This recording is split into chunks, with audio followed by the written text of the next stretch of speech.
नमस्कार मैत्रिणींनो, कशा आहात सर्वजणी. सर्वांना श्री स्वामी समर्थ आणि स्वागत आहे तुमचं आपल्या नवीन ब्लॉगमध्ये. आम्ही चाललो होतो गावी कार्यक्रम होता, त्यासाठी चाललो होतो आणि सकाळची वेळ होती 8:30ची. खूप छान वातावरण होतं. एवढ्या उन्हाळ्यामध्ये आभाळ असल्यामुळे ऊन अजिबात जाणत नव्हतं. गरमी प्रचंड होती पण ऊन नव्हतं. आणि थोडंसं मध्ये थांबलो रस्त्यामध्ये, कारण भरपूर लांब अंतर होतं. चाकण ते नगर, थोडक्यात खडकवाडी. तर बरंच अंतर असल्यामुळे थोडंसं मध्ये थांबलेलं. तर हे आंब्याचं झाड वरती बिलकुल आंबे नव्हते आणि खाली मात्र भरपूर आंबे होते. त्यात थांबलो होतो. तर आधी हे रंगाच्या बिया घेतल्या आणि म्हटलं शूट घेऊ. थोडंसं शूट घेतलं आणि तो खुश झाला. त्यानंतर इथे पेट्रोल पंपावर थांबलो पेट्रोल भरायला. हे टाकळी ढोकेश्वर आहे, इथे पेट्रोल भरण्यासाठी थांबलो होतो. त्यानंतर मग मी त्यांना पेट्रोल भरूस्तवर मी बाहेर आले. मला माझी शाळा पाहिजे होती. माझी नाही, पण मी बाजूला हे बोर्ड होतं टाकळी ढोकेश्वरचं. म्हटलं पाहावं, पण पेट्रोल पंपामुळे दिसलं नाही. पेट्रोल पंपाच्या मागच्या साईडला होतं. तर मग मी आले बाहेर. इथे थांबले होते. सावली असल्यामुळे काही वाटत नव्हतं. आभाळामुळे सावली होती. पूर्ण ढग आलेलं होतं. असं वाटत होतं की आत्ता पाऊस पडेल की काय. पूर्ण गरमी होती, म्हणजे बिलकुल हवा नव्हती आणि प्रचंड ढग होते. तर त्यानंतर मग आम्ही पेट्रोल वगैरे भरलं आणि मग पुन्हा निघालो. तर हे आहे टाकळी बायपास, टाकळी ढोकेश्वर.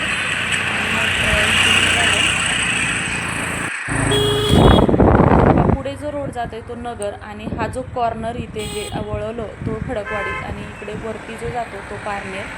असा हा बायपास रोड आहे.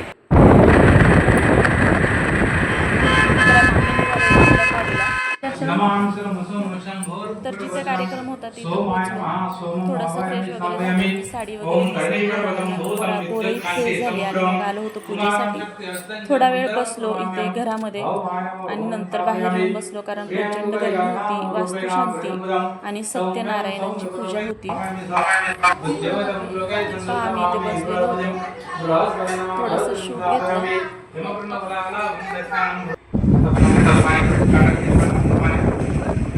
त्यानंतर पूजा वगैरे झाली. मी बाहेर जेवण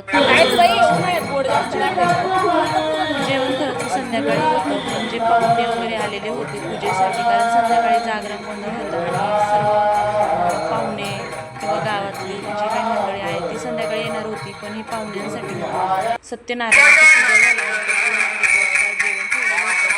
पाहुणे जेवले आणि त्यानंतर मग आम्ही बसलो होतो जेवण करायला.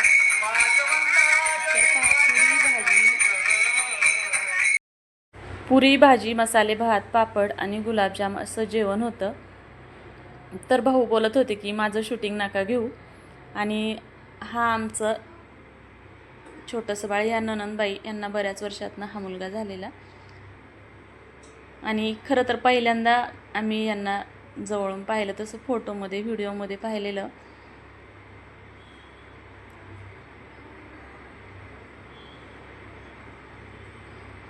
त्यानंतर मग आम्ही सगळ्यांनी जेवण केलं. इकडे ह्या सगळ्या तिघीजणी ननंद होत्या, पलीकडे जाऊबाई होती.